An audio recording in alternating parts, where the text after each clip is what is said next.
Je voudrais d'abord vous saluer pour votre présence à cette cérémonie d'ouverture officielle de la 30e édition de la Foire internationale de Dakar qui va se dérouler du 15 au 31 décembre 2022 avec la République algérienne démocratique et populaire comme pays invité d'honneur. En effet, l'invitation de l'Algérie est motivée au-delà de nos excellentes relations diplomatiques et économiques par la cordialité des relations d'amitié entre nos deux peuples. En témoigne la délégation de haut niveau dirigée par M. le ministre Kamal Rezi, venu assister à la présente cérémonie. Au nom du président du conseil d'administration, de l'ensemble des agents du STICES et à mon nom propre, nous vous souhaitons la bienvenue au Sénégal et ici au niveau du STICES. Nos remerciements vont particulièrement à l'endroit de M. Abdul Karim Fofana, ministre du Commerce, de la Consommation et des PME, dont la présence à la cérémonie de cet après-midi témoigne tout l'intérêt que le gouvernement du Sénégal et particulièrement le chef de l'État, son Excellence le Président Macky Sall, porte à la pérennisation de l'organisation de la FIDAK. Monsieur le ministre, malgré votre agenda hyper chargé, vous avez tenu à être là pour présider cette séance avec votre homologue. Merci beaucoup. En effet, les foires et salons et autres expositions spécialisées sont devenues une composante essentielle de l'économie et un important facteur de stimulation des exportations et importations dans un monde globalisé. Il est évident que les foires ont été de tout temps des cadres privilégiés pour la circulation des marchandises, mais aussi pour la vulgarisation des idées, la rencontre des créativités et la diffusion de l'innovation. C'est pourquoi il faut le rappeler dans son discours à la cérémonie officielle d'ouverture à la première édition de la Foire internationale de Dakar, 28 novembre 1974. Le président de la République d'alors, le président Léopold Sédar Senghor, disait, je cite, « La Foire internationale de Dakar est l'un des instruments privilégiés d'une coopération rénovée dans son esprit et ses méthodes avec les pays industrialisés. Elle doit nous aider à atteindre nos objectifs de politique commerciale et d'équilibre de nos comptes extérieurs. » Fin de citation. Parce qu'ils sont à la fois des espaces de vente, de rencontres entre professionnels ou entre spécialistes, entre clients et fournisseurs, les foires et salons et autres spécialistes constituent donc de formidables outils de communication et surtout de développement commercial, notamment à l'exportation. En effet, le secteur de l'événementiel économique a ouvert des horizons porteurs pour créer des projets économiques et sociaux qui concourent à combattre la pauvreté et l'exclusion d'une part et favoriser l'intégration des petits producteurs dans le marché d'autre part. Il est évident qu'ils sont facteurs d'activité économique et d'emploi et par conséquent participent activement à la dynamique économique et sociale des États et à l'attractivité internationale des villes et régions hautes.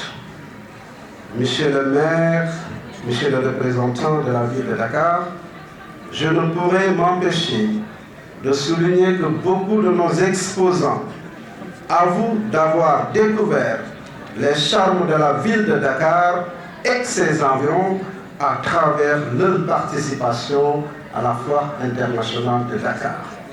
Monsieur le ministre, la FIDAK participe aujourd'hui, contribue à la promotion de la destination Sénégal. Je pense donc qu'il serait superflu de vous dire bienvenue chez vous, chers représentants du maire. Toutefois, nous vous remercions d'avoir accepté, en dépit de vos nombreuses obligations, d'être des nôtres cet après-midi. Ainsi, le partenariat établi entre nos deux institutions, le CICES et la ville de Dakar, dans le cadre de l'organisation de la FIDAK, vise à placer cet événement dans l'agenda annuel des principaux événements de la ville de Dakar. Monsieur le ministre, Monsieur le représentant du maire, Excellences, Mesdames et Messieurs, la 30e édition de la Foire internationale de Dakar porte sur le thème « Le secteur privé national face aux défis de souveraineté économique ». Ainsi, sous la coordination du Club des investisseurs sénégalais, le CIS, un forum scientifique sera organisé les 20 et 21 décembre autour de ce thème dans le cadre des journées économiques de la FIDAK. C'est ici l'occasion d'adresser nos sincères remerciements au président Babacar Ngom et à tous les membres du CIS qui n'ont pas hésité à faire coordonner l'organisation de ce forum par les services de leur organisme. Je n'ai aucun doute que les experts et les spécialistes invités à discuter et partager leur savoir et leur savoir-faire autour du panel scientifique sur le dit thème ne manqueront pas de nous faire des communications de haute facture visant à démontrer les défis à relever et les opportunités à exploiter pour une souveraineté économique durable de nos États. J'invite ainsi les opérateurs économiques sénégalais à venir massivement participer à ce forum et aux sessions de rencontres B2B en vue de nourrir des relations d'affaires fructueuses avec leurs homologues des pays participants à la présente édition. Messieurs les ministres, je voudrais simplement vous rappeler que la FIDAK 2022, c'est 11 participations officielles. Quand je dis 11 participations officielles, c'est la présence ou bien du ministre en charge du commerce ou bien la représentation diplomatique ici présente, l'ambassadeur qui viendra ici aussi pendant l'événement organiser leur propre journée économique et culturelle. Un moment, un temps fort pour montrer leur facette économique et culturelle. C'est pour cela, Monsieur le ministre, cette année, on aura 311 exposants directs avec plus de 1500 exposants indirects provenant de 24 pays d'Afrique, d'Asie et d'Europe. L'année prochaine, de l'Amérique, Inch'Allah. Monsieur le ministre, nous attendons plus de 400 000 visiteurs pour cette année. Un programme de santé publique, parce que la FIDAK, c'est également le volet social. C'est pour cela qu'on aura un programme de santé publique au profit des populations, comprenant notamment des séances gratuites de tests de glycémie, de cholestérol, de dépistage du cancer du col de l'utérus, du VIH-Sida, des consultations ophtalmo, etc. C'est ici l'occasion de témoigner notre gratitude aux partenaires qui nous accompagnent chaque année dans l'exécution de ce programme hautement social. Par ailleurs, il faut souligner que tout en consolidant la FIDAC comme une rencontre internationale majeure dans la sous-région ouest africaine, l'ambition de la direction générale est de repositionner le CICES dans l'agenda événementiel international à l'image de grands salons et foires du Maghreb, d'Europe et d'Asie.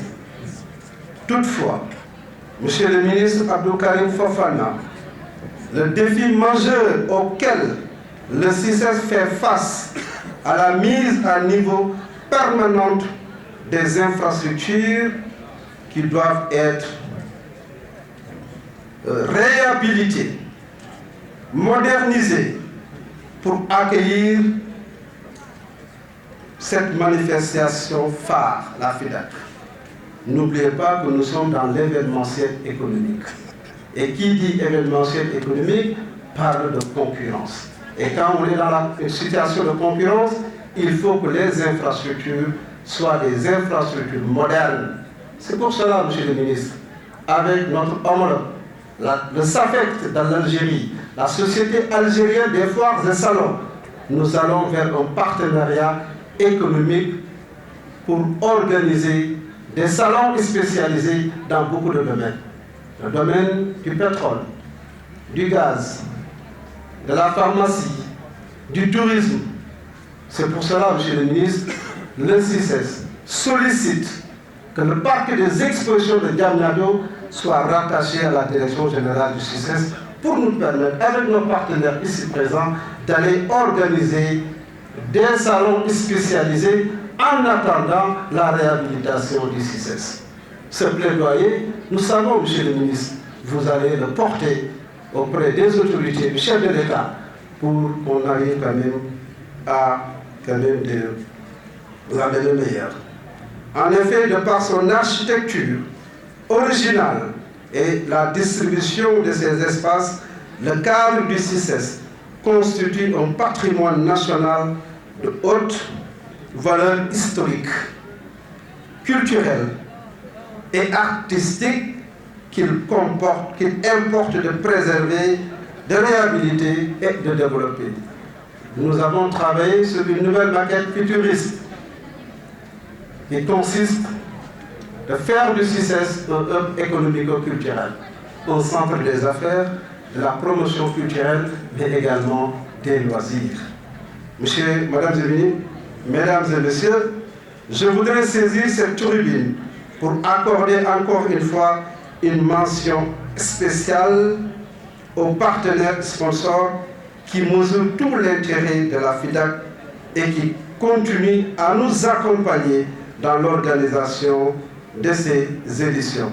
Merci à nos partenaires et un grand merci à Orange Sénégal qui nous a beaucoup soutenus, accompagnés pour pouvoir organiser l'événement. Merci, directeur général Sekou. Recevez ici nos remerciements renouvelés et notre profonde reconnaissance pour votre présence, précieuse collaboration. Nous ne pouvons ne pas vous encourager de continuer à nous soutenir à travers la FIDAC, les actions d'intérêt national de promotion économique et commerciale, en souhaitant beaucoup de réussite à tous les participants à cette 30e édition de la Foire internationale de Dakar. Je vous remercie de votre aimable attention. C'est avec beaucoup de plaisir que je me retrouve parmi vous aujourd'hui pour présider la cérémonie officielle d'ouverture de la 30e édition de la Foire internationale de Dakar, la FIDAC, qui se déroule cette année du 15 au 31 décembre 2022 dans le parc des expositions du Centre international d'échange de Dakar. À l'entame de mon propos, je voudrais au nom du chef de l'État, son Excellence M. Macky Sall, président de la République du Sénégal, du gouvernement et du peuple sénégalais, souhaiter la bienvenue à nos hôtes étrangers, exposants et visiteurs professionnels. Leur souhaiter la bienvenue à Dakar, ville carrefour du donner et du recevoir. Je profite de l'occasion pour remercier nos hôtes pour leur fidélité qu'ils ne cessent de démontrer à la FIDAK, qui est inscrite depuis bientôt 5 décennies dans l'agenda des grandes manifestations économiques internationales de beaucoup d'entreprises et d'opérateurs économiques du monde entier.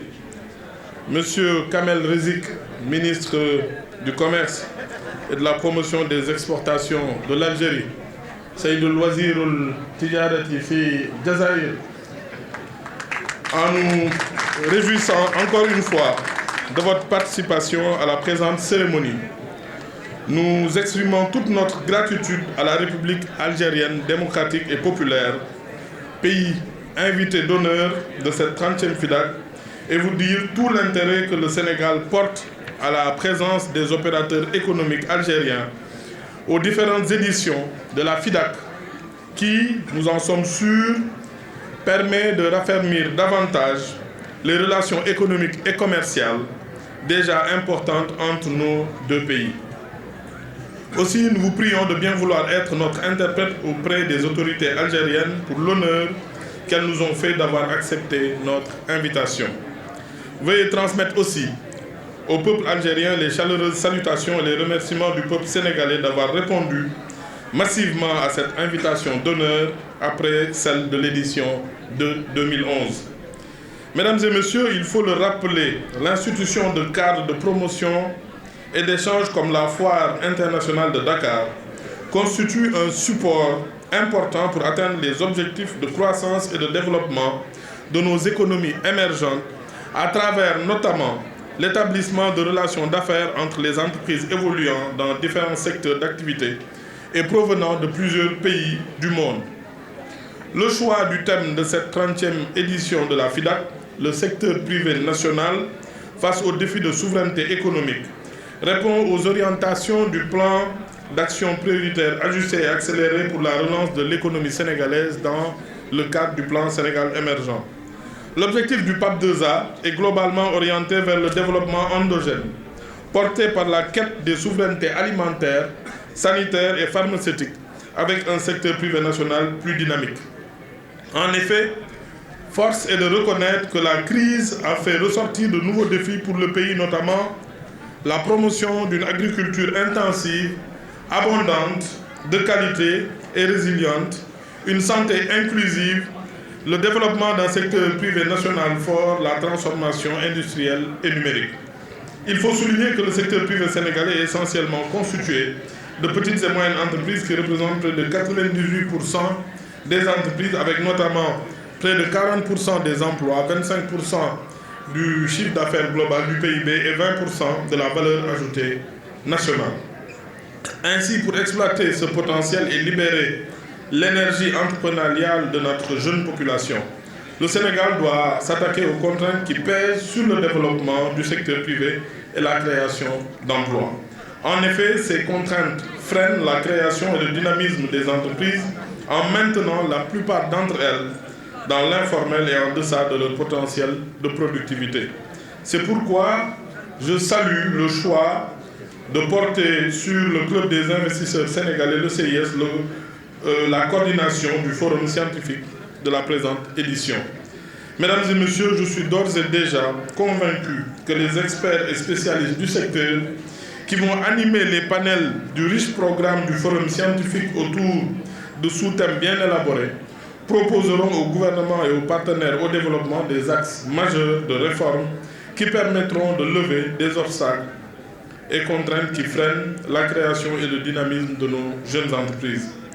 Pour cette présente édition, on peut noter qu'avec le nombre et le niveau de participation à l'exposition d'entreprises et d'opérateurs économiques provenant de plusieurs pays d'Afrique, d'Europe et d'Asie, la Foire internationale de Dakar renforce assurément sa position stratégique dans le concert des grandes manifestations économiques internationales.